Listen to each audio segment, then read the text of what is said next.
I'd like to welcome you to our third US1 Poets Invites in our brand new library. And it's wonderful to see this group growing and growing.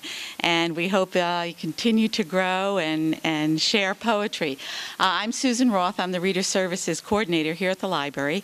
And it's always my pleasure to be able to work with groups like US1 to have such wonderful programs here at the library. Okay, now it's my pleasure to give the podium over to Ellen Foose, who will be introducing the poets tonight. Thanks. Welcome back to everybody who's here for the third or second or first time. It's going to be a really good program tonight. We have Charles Johnson and Arlene Weiner. Arlene's going to read first and then be followed by Charles, and then we'll take a short break, and then we'll have the open mic. So please do sign up, for the open mic. Arlene is a very active, fairly recent member of US1 Poets. We're a cooperative. We meet once a week. And again, if that's something that you're interested in participating in, there's quite a few members here from US1. So, please talk to one of us. Arlene's work is really wonderful. She's witty and a little acerbic sometimes, and I think you'll really enjoy her work. She's published in several poetry journals, and I'll let her take the mic. And thank you for making it possible, and also to the Arts Council, which is one of the organizations behind this, and to US1 Poets. Can you hear me okay? No. Okay. All right. Okay. Okay, I'll introduce you to my muses, and they are two sisters. Sassy gal sweeps out, blowing a kiss. Be back when I'm back. She whistles down the stairs. Sad sister eats a little dinner, turns the TV on and off. She drifts to Sassy's room, tries on her clothes and poses. Sassy comes back and says, "Now look at you. Stand up straight. Look alive. Isn't that better?" Sad nods sadly. She'd hoped the clothes would pull her out of shape, get their good smell on her, but right through the see-through sad can see her only sad self. Sassy shrugs and turns. There's only so much a body can do. Sad sister won't get pierced for rings. She can't keep her balance in the slappy shoes. They bunch my calves. Well, doesn't she know that's how it's supposed to be? They aren't made for comfort. Most nights Sad sits picking guitar and singing in a thin soprano about spilled nestlings or broken glass. Most mornings Sassy comes in humming and rummages around for breakfast stuff. One night, Sassy comes home early. She's ripped and stained, has a tooth in her hand. Sad says, "Poor you, poor sassy gal." Sad's wearing a ready-made sad sack look. Sad sister's ready. She's been getting ready to reach out to Sassy, to comfort, to nurse. She's ready to pluck her own breast to line a nest for Sassy's sorrow. "Rest," she says, "rest." She wraps Sassy up in a homemade comfort. Sassy gal just wants to bust her one. She picks up a mirror, looks, throws it down, says, "You sorry girl, now you've spoiled my looks." Sassy throws off the comfort and repairs her smile. A shoe thrown, weeping, I hear them through the ceiling. Downstairs I turn, wake up, and get to work. A lot of poetry seen these days centers on performance, but there are a lot of poems that need to be seen and experienced more than once, and this is how we would like to be read. So you have to imagine that I am talking to a book of poetry. This is called Close Reading. I'm going to read you. I'm going to eye you in the store. I'm going to pick you up. I'm going to take you home. I'm going to flex your spine. I'm going to open your uncut pages. I'm going to run my fingers along your lines.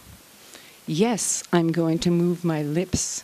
Yes, I'm going to say every sound out loud. Yes, I'm going to get my tongue around every part of you. And then I'm going to do it some more till I get down to your core, till you cry out to me. I'm going to read you. I'm going to read you like you've never been read before.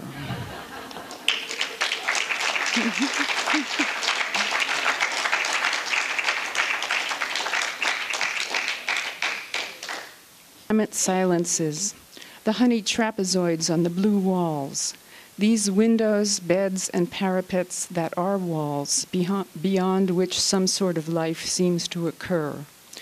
We know the bending grass, we know the vixen dog prepared to bound, the harridan shouting to an afternoon that is solid and deaf. We know the golden, round, and shining fruit that is nearly in reach.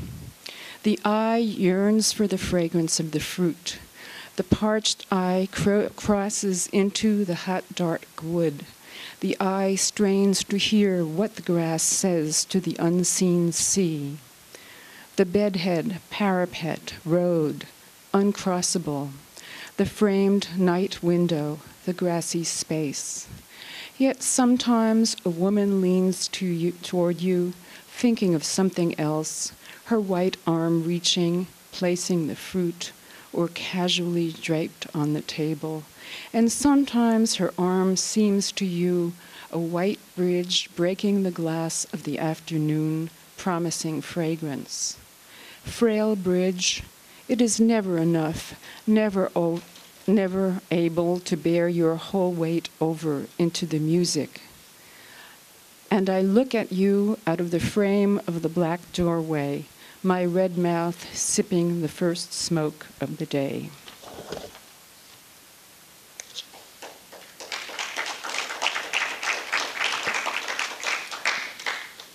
This one is for my mother, who's here.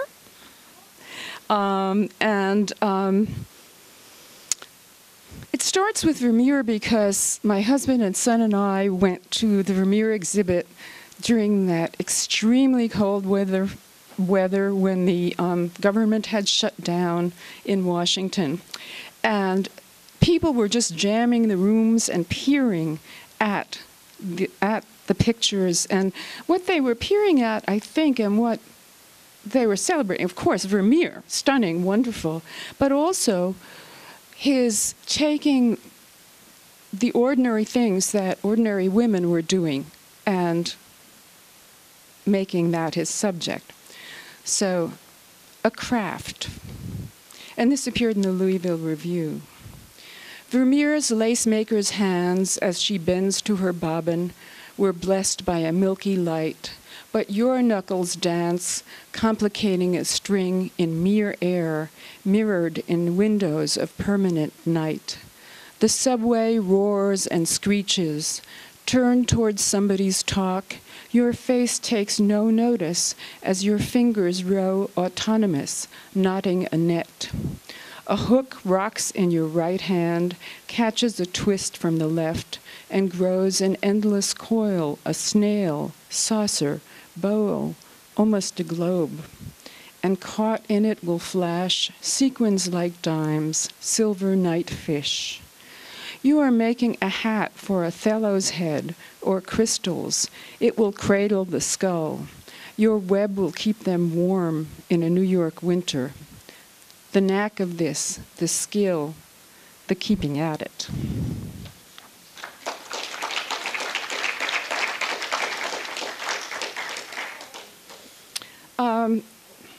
I said, yeah, Carlos. There's one.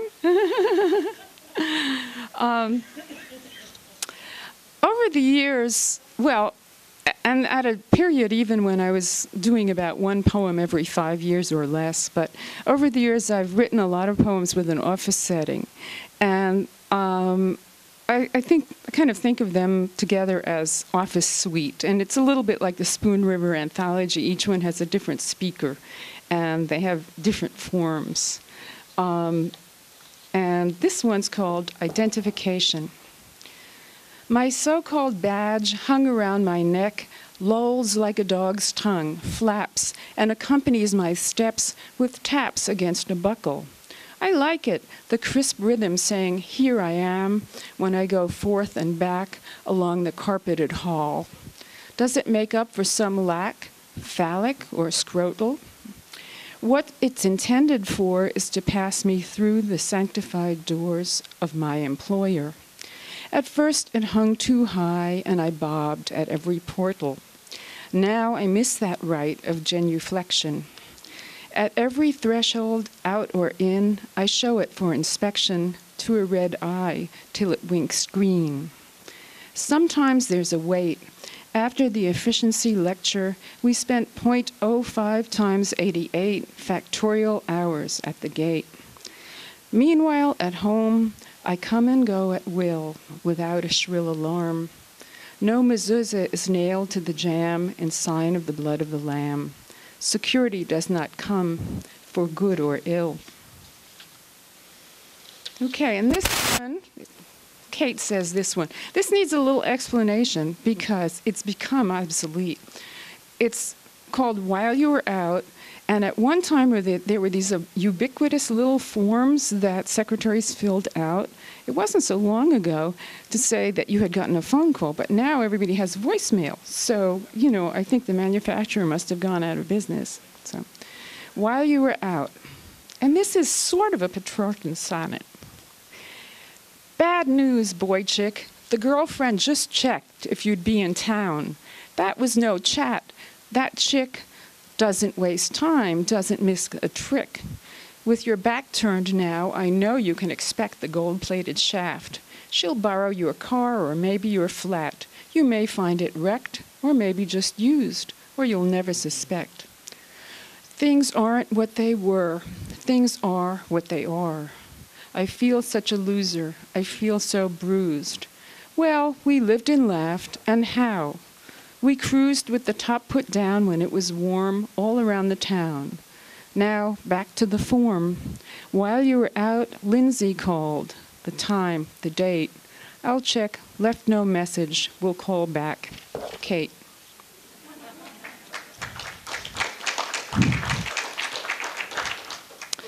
And this is Convention Hotel. Let's say Bruce, he's the guy who went out of town. So, checking out, we saw arrivers for the weekend, some oddly dressed, most hard and young, purposeful looking. The clerk said, "It's a cannibal convention." What had I read on the op-ed page? They stop before anyone's really hurt. I try to be liberal. They only eat each other, I told myself, hurrying away.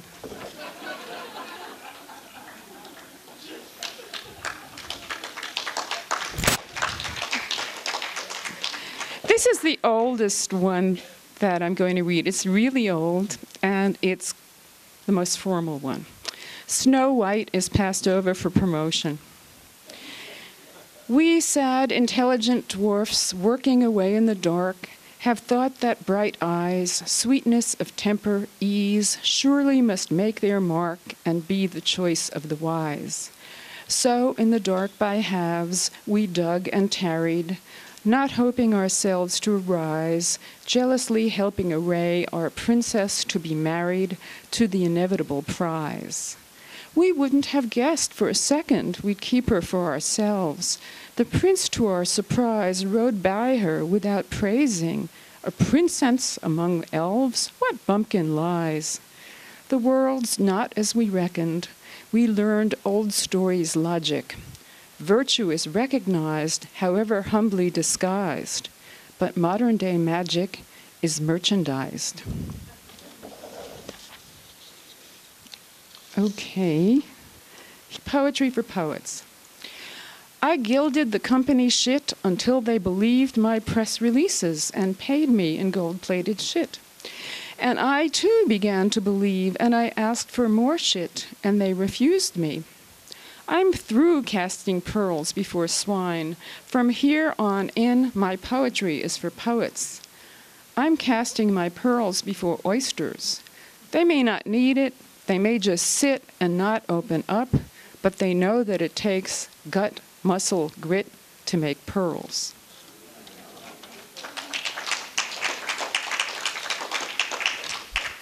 Okay, I know some people in the audience who will feel this, and a lot of people in this area have experienced downsizing, and sometimes it feels like this. Outplacement. When they calculate the grease is running low, and they put you out on a floe with a purse of dried codfish and an oar, do not by any means row for the shore, paddling to decrease the black water between you, or watch and hope that a leopard seal, attracted to their store, consume them. Build a small fire, make fish hooks, raise your one sealskin as a sail, fix on the horizon, keep warm, move on.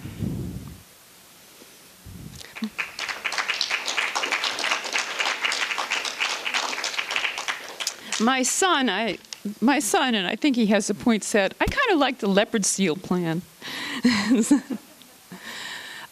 And this is the end of Office Suite.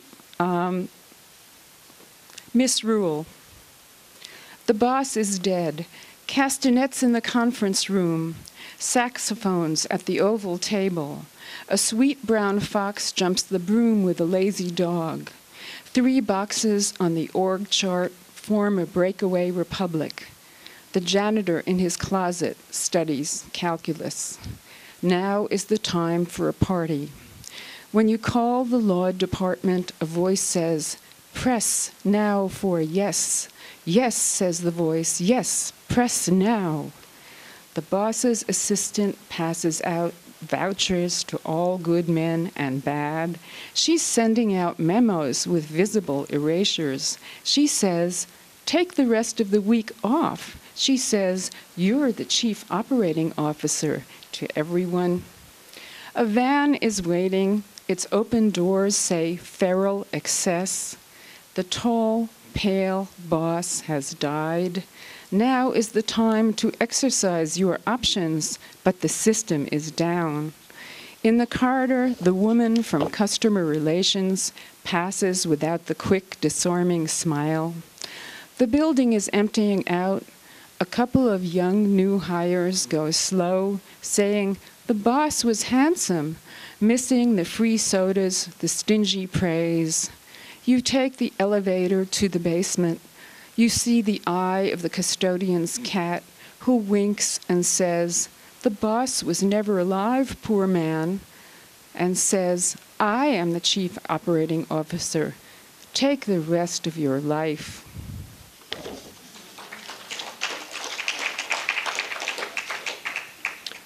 And I guess I want Sad to have a say. So this poem is called Fall Color. It's dated October 2001, which I'm sure you remember was a sort of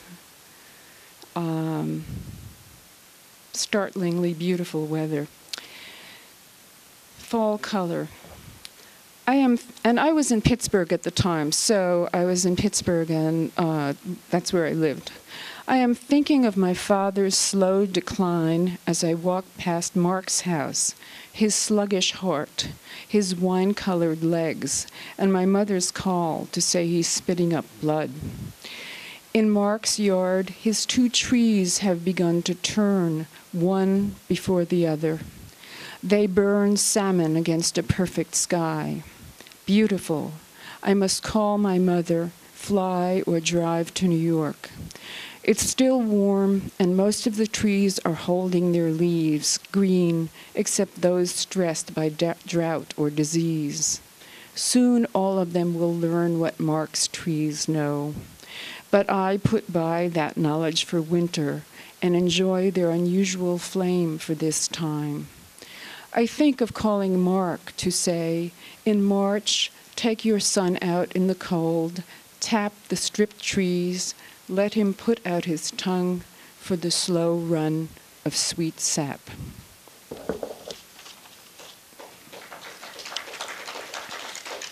And one more, cancellation.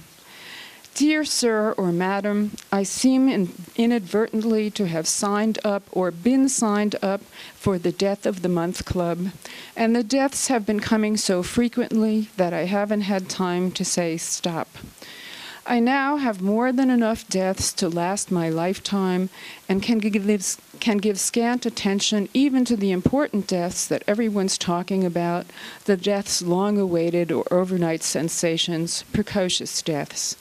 In the past, when the rubber tree relinquished its leaves one by one, or a friend's dog died, I gave them serious consideration. But I was young then, warm enough, and had hammock time for melancholy wisdom. So, dear, dear sir, merciful madam, I hope you will agree to stop my subscription, and if I have accrued any bonus points and you allow substitutes, please send me instead preserves and tropical fruits. Thank you.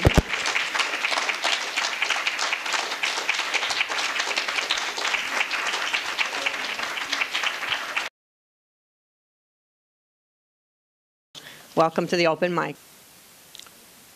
Friday.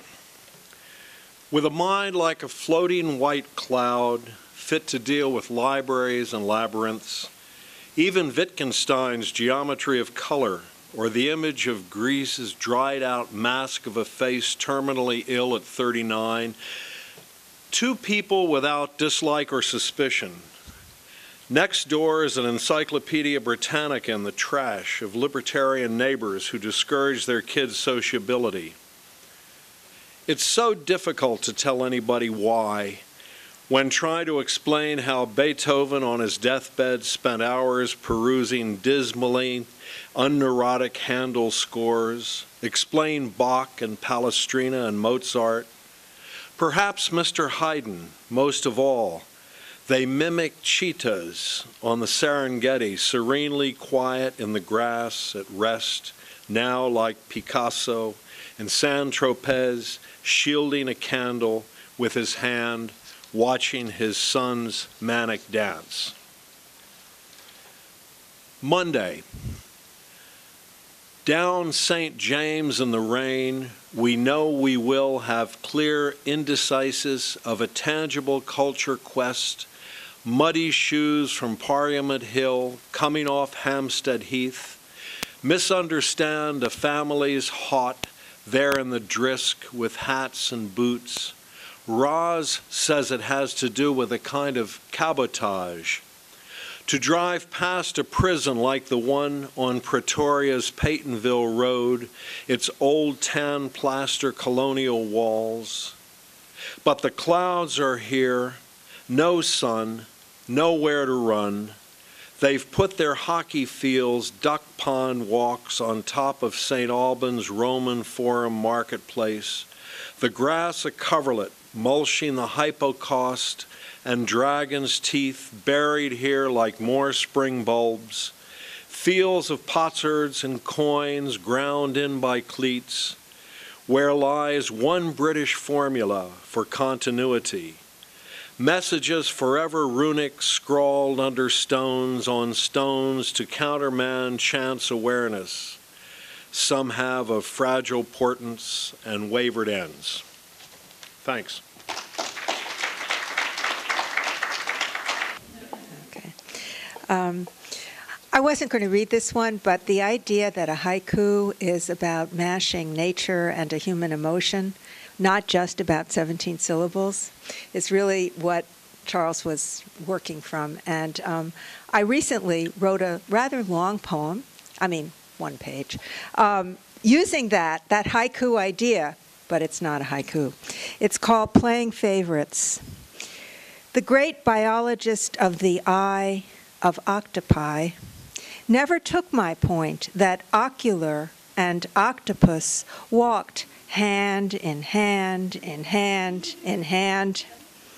His wife was a dancer, a belly dancer, with such a head of hair and mind and a body we all understood. The biologist understood biology. I loved the two of them together and imagined the great auburn-haired girl, almost 6 feet tall, in a tutu of peacock feathers, dancing for him alone after we all went home from parties. She washed wine glasses, he bagged paper plates, tossing them at her deft thighs, which caught them, and daintily her soapy hands put each one into the big black garbage bag, filling. Whenever I read of octopi, I think of those nights. The wit and technical talk, her moving through the party, music before the Beatles playing loud, and then that sound, her dancing as she poured more wine into empty glasses. 40 years later, I read the octopus has a preferred arm toward the front, where its extraordinary eye, the preferred one, can better direct it. The rear arms act like legs. Unless a rock bottom dwelling is in the way of a perhaps hidden morsel, then the octopus chasses, shall we say, with all 8 legs landing on the rock, and it lifts up to reveal the scurrying fish or crab underneath. In terms of skill, octopus arms are created pretty much equal. All 8 arms are capable of the same tasks, a scientist told the illustrious gathering. When a strange object approaches, several arms hold back, in reserve of several kinds. 2 arms explore, following the leader near the best eye, 3 probes in all that could be bitten off. There is a preferred order, too, like dinner before dessert. From a possible 448 combinations, only 49 showed up, 1, 2, or 3 armed gropings, leaving 4 legs and a tail to balance the creature, all apparent head and tutu of such muscular curiosity and grace. Thank you, Mike, for the mic. And thank you, Charles and Miss Weiner. This is a fairly long poem. Earth, air, fire, and water. Empedocles says, ignorant of electricity, the white streak rooting about in his head. Words, what are words? Air, aria elements, Steinway pebbles, stuck in pudding boulders. The muttering of dark matter, neutrinos and stars, crabapple petals, their white carpet argument in spring, its yellow leaf response in fall. What is their argument? It is that moonshine makes crabapple glisten, that neutrinos make stars glitter, that this is enough for living things. And water is a good place to live in, a good thing to be made of, too. The ocean mutters waves, fishes and shellfish and coral. Birds deserve air. Air is a free thing, an uplifting thing. The birds worked for, trading arms and wrists and fingers and thumbs for wings. A good bargain to keep feet for touching down on earth. Even such wonders as birds want to eat. Fire. What is fire? Fire is air, water, and earth, love and stress. It isn't electrical, and that's because imagination isn't white streaks, bolts of electric energy transformed into manhandled thoughts. Imagination is substance. It wells up blind, knobby feelings with prehensile cravings leaning from them, sticky places. they creep towards each other, and like dice strewn at random, sometimes cover up sevens, come up strangers good for each other, who stay together, stuck on each other, handling each other. And what fans fire? Waves of air marrying earth, maintaining a furnace at heart's core, stoked with matter, made plasma, fits of stress. Thank you. I have no choice but to regale you with the first thing which I wrote, or should I say it kind of wrote itself and I was along for the ride. It was written in 1968 and it's called Three Questions. If I said that I would love you in a driving summer rain, and I said this without speaking, would you hear me? Would you hear me? If I were transformed by a Greek god into a bursting flash of sunlight, while my physical being never changed, would you see me? Would you see me? If I took you away until the morrow to make love beside a rainbow, with our bodies never touching, would you remember? Would you remember?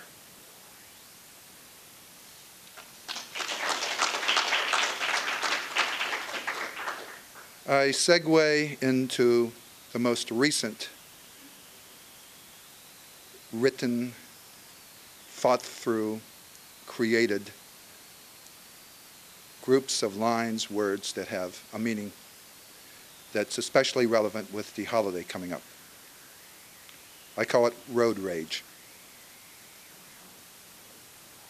Whoosh, whoosh, whoosh, the cars roll by, belching hosannas to an asphalt sky, steelmaker dreams flamed by gasoline lies. Whoosh, whoosh, whoosh, the cars roll by. Cylinders that hum, radios that sing, behemoths that crush life to smithereens. Creatures that run, critters that crawl, don't stand a chance, no, none at all. Whoosh, whoosh, whoosh, the cars roll by. Hard metal anthems, their battle cry. Nature's bounty must yield or die. Whoosh, whoosh, whoosh, the cars roll by.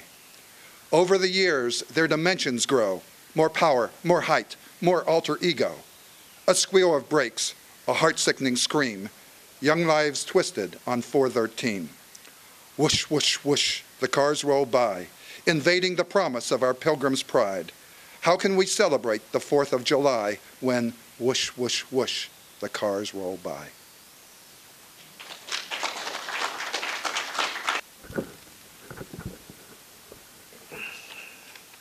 Hear the Wind Blowing by Jim Weldon.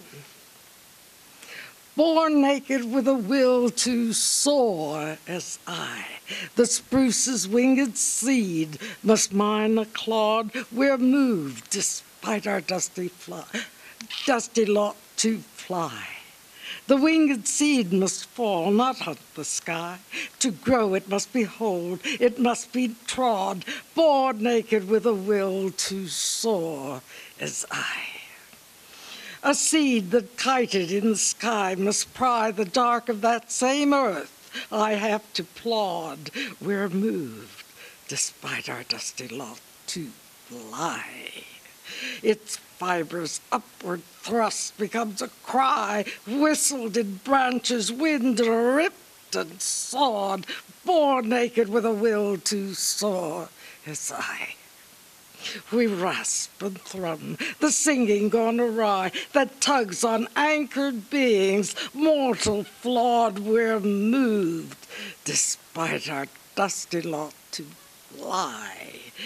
Daily the wind propels my song on high. It bears the spruce's sighing, far from sod, born naked with a will to soar as I. We're moved despite our dusty lot to fly. Thank you.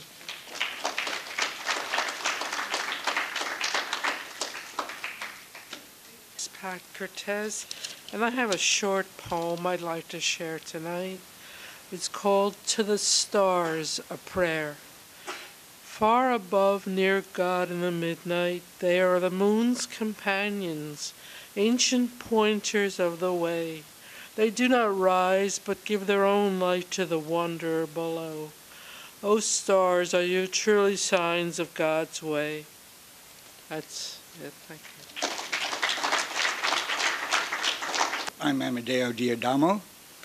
Much of what I write has a political cast to it. This poem is called Hannibal, Cato, and Me. Hannibal was not a man of peace. Neither were my Roman ancestors. They were just better at war than the Carthaginians. So they owned the neighborhood from irrepressible, unpredictable Venus to the frostbitten toes of the Alps. Winds from Africa brought the seasonal rain. For the fields of grape and grain, the knobby olive trees, the pines of Rome, burdened prizes for parched Carthage. I was 12, exploring my more private parts. Didn't you do the same? It was then that I heard of the Punic Wars, but I thought the argument at the Sunday tribal dinner table was about the pubic wars, which made sense. My ancestors won wars by grabbing their enemies by the short hairs and then hanging on. Hannibal was not a man of peace. His elephants, ferried to Spain, were not for the amusement of the children of Rome. Soon the Roman street began to twitter about his massive weapons of destruction. Hannibal and his elephants crossed the Pyrenees at Perpignan. I went there once, but not in full battle dress. Truly, at the pass into France, I caught a whiff of old elephant dung. Roman legions never chanted, "Hell no, we won't go." Battle-hardened, they invaded the African homeland. Hannibal retreated to a brutal peace. It's strange, though, some humans cannot stand any kind of peace, even a peace they imposed. Cato the Elder ended every Senate speech demanding that Carthage be destroyed. He was actually the inventor of the phrase, 3 strikes and you're out. So with the Third Punic War, Carthage was no more. It was then my ancestors created the concept of a Pax Romana. Not that they were interested in a general peace, but only a Roman one. After all, to become the world's only superpower, isn't that worth your young men dying in battle? Hannibal and Cato were not people of peace, are we? Hi, I'm Joan Goldstein. The poem I'm going to read, which I call Jet Lag. Asleep in Princeton, but my body, my rhythms, my own circadian music is alive and stirring in Romania, in Iași, still. As I wake at 4 a.m., looking for the flower-filled terrace, for the lines of swaying cypress trees, the skyline shaped by the onion domes of churches, brilliant red or yellow rolling streetcars, people moving through the parks, my breakfast of intense bursting red tomatoes, soft white cascaval cheese, apricot and plum jams, honey, yogurt, and the quiet of the scene, except for an occasional Romanian wedding at the hotel that, amplified by shouts and harsh singing, awake me, and throughout the night, in the city of Iași, I am sleepless. This is about the rite de passage of launching a child for college and also their experience. Buttoning of an era. Independence is an American goal. Offspring leaping into the cauldron of higher education and lower instincts to show they are adult enough to make it. Denying the omnipresent lifelines that connect us and the etched expectations that bind us. In my head, I carried a list. Life skills to acquire before you departed. Ordinary skills like baking brownies, mixes from the box, not a problem. Academic skills like breaking a big project into small steps. Advancing to timely completion, not sleepless nights. Romantic skills like surviving rejection or breakups on your feet, knees only slightly bent, with scrapes that heal quickly and cleanly. No festering sores or broken egos. Last, not least, sewing buttons. Pride in appearance without beseeching friends or paying a tailor. I almost skipped that lesson in your nonstop life of weighty assignments and flute auditions. Reattaching a button was such a trifle. A signpost from a different age when deft stitches defined women. Then the jacket buttons started popping. Threads frayed, not a button lost. Was this the complicity of maternal ancestors, vexed by your ignorance of their basics? 2 buttons loosened before the audition in Chicago. The first I sewed, you warily watched. The second you did, framed by my handiwork at the start and finish. More buttons launched prior to a New Brunswick audition.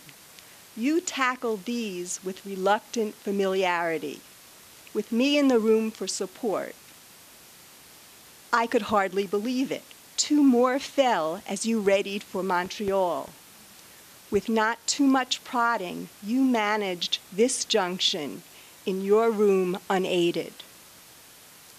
Did the buttons clinch it? You, now ready to burst through the last filmy layers that swaddled you? I, ready for your release? Okay, well, thank you all for coming. We're going to break for the summer, and we'll meet again in, I think, the 3rd Wednesday in September. I'm not sure the exact date, but we'll be putting notices in the paper. So thank you all for coming. Thanks again, Charles and Arlene. Thanks.